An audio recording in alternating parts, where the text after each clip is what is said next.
The tragic deaths of the Grimes sisters have haunted Chicago for decades. Their mysterious disappearance and gruesome discovery left the city in shock, sparking a haunting investigation that continues to this day. Who was behind this unspeakable crime? Was it a random act of violence? Or was there something more sinister at play? As we dig deeper into the chilling details, you'll see how the Grimes case has remained one of Chicago's most disturbing. It was a cold winter night in Chicago on December 28, 1956, when two teenage sisters, Barbara and Patricia Grimes, left their home to attend a movie. The 15-year-old and 13-year-old sisters had been looking forward to seeing Love Me Tender, starring Elvis Presley. Their mother, Geraldine Grimes, had no idea that this simple trip would be the last time she would see her daughters alive. The Grimes family lived on the south side of Chicago, an area that, at the time, was teeming with life, but also marked by the challenges of urban living. The night was no different than any other, as the sisters made their way to the Brighton Theater. The two girls were excited, and Barbara had even told her mom that they might walk to a nearby store after the movie. But something went terribly wrong. After the movie ended, the girls never returned home.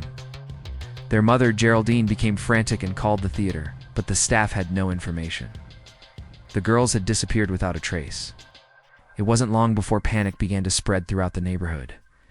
Family, friends, and even strangers joined in the search, canvassing the streets, asking if anyone had seen the Grimes sisters. Flyers with their pictures were posted in shops and on telephone poles. It was as if the city itself had gone quiet, consumed by the unknown fate of these two innocent girls.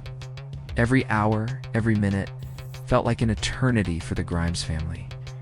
Where were they? Who could have taken them? At first, the police assumed the girls might have simply run away, though that theory didn't sit well with those who knew them.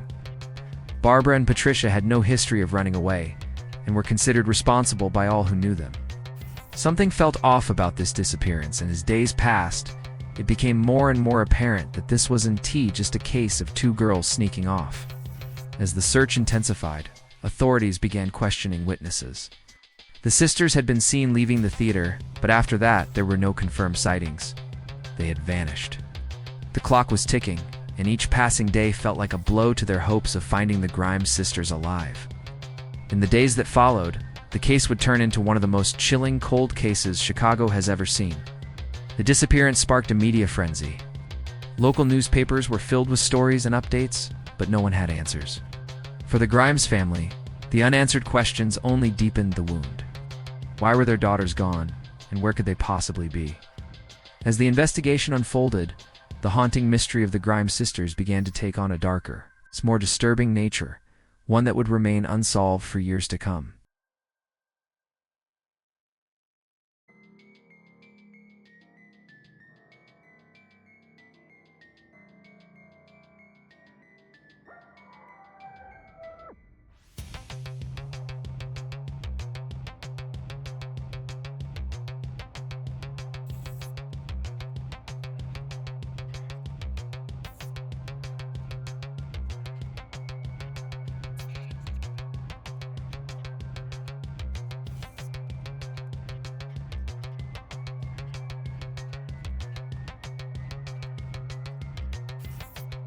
After weeks of fruitless searching, the Grimes family and the entire city of Chicago were gripped by a mixture of hope and dread when a breakthrough finally came, albeit in the most horrifying way.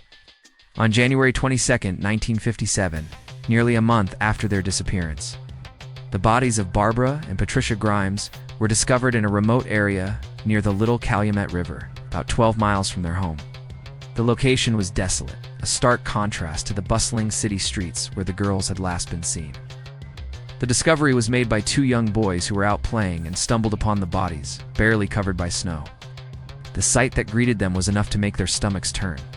The bodies of the sisters were badly beaten, their clothes torn, and both girls had been subjected to unimaginable violence.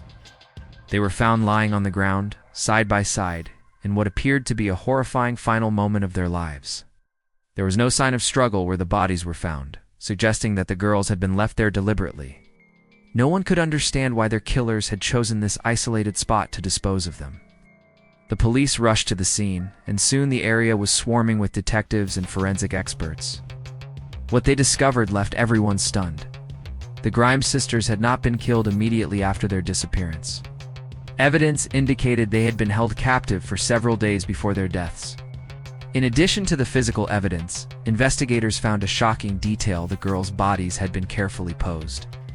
They were placed next to each other, their hands crossed over their chests, as if they had been positioned deliberately. This eerie detail suggested that their killer or killers had a strange, unsettling desire to make a statement, leaving behind a chilling reminder of their power. The autopsy reports provided more grisly details. Both sisters had been brutally beaten, and Barbara had been strangled with a piece of cloth, while Patricia's cause of death was less clear. Though the signs pointed to suffocation or blunt force trauma, the coroner's office concluded that they had likely been killed shortly before their bodies were dumped. But here's the most unsettling part. There were signs that the girls had been forced to pose for pictures before they died. It seemed as if their killer had used them for some sort of twisted entertainment or sadistic pleasure. No one could understand the depths of the cruelty involved. Who could do something like this? What kind of monster would kill these young girls in such a horrific, calculated manner? The Grimes family was left shattered, not only by the loss of their children, but by the unimaginable brutality they had endured in their final days. As the investigation into their deaths continued, it became clear that this case was not just another missing persons report. It was a deeply disturbing crime that had left the city of Chicago in shock, its citizens reeling from the realization that a killer was still out there, someone capable of such evil. The Grimes sisters' deaths were not an isolated incident. They were part of a larger, more sinister puzzle that would unfold in the years to come. The question now was, who was responsible for this unspeakable act?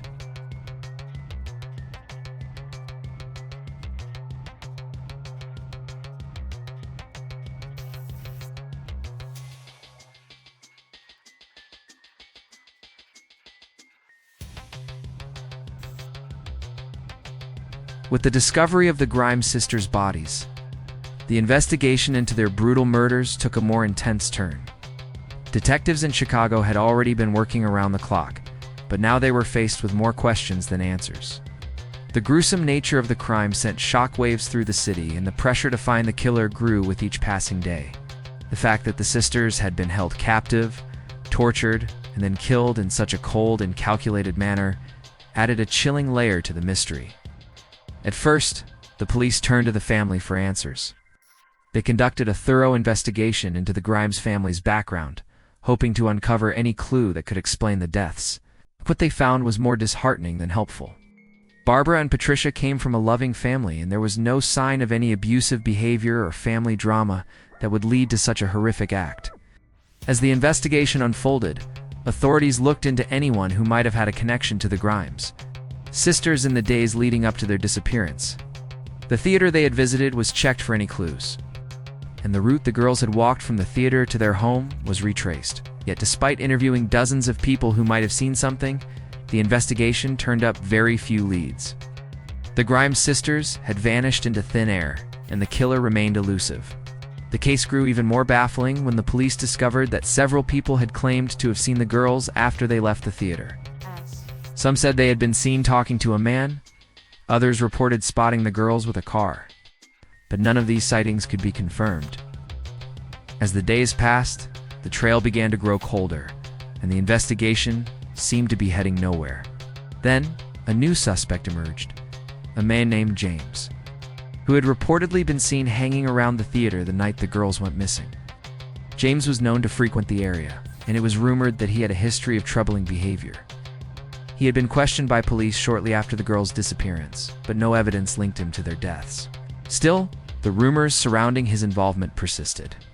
Some said he had a strange obsession with young girls, while others claimed he had been acting suspiciously in the days leading up to the discovery of their bodies. Despite being questioned multiple times, James denied any involvement in the girls' deaths. His alibi was shaky at best, but without concrete evidence, the police had no choice but to release him. The frustration among detectives grew as they realized they might be chasing ghost clues that seemed to lead nowhere. Suspects who vanished into thin air. Then, something strange happened. A witness came forward, claiming to have seen a man in the area where the girls were found. The witness said the man appeared nervous and was acting strangely. But again, there was no clear connection to the Grimes sisters. The police were no closer to solving the case, and time continued to slip away. As weeks turned into months, the investigation seemed to stall. No significant leads emerged, and the case was filed away as another cold case in the city's vast archives.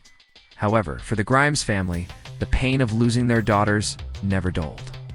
They couldn't let go of the hope that one day, justice would be served. They would not rest until they had answers. Years went by, but the case of the Grimes sisters remained open, albeit dormant. Detectives continued to re-examine the evidence, hoping for a breakthrough. The case was regularly revisited by the media, and the public never fully forgot about the brutal murder that had shaken the city. But with no new developments and few leads to follow, it seemed like the Grimes sisters' case would remain a tragic mystery forever unsolved.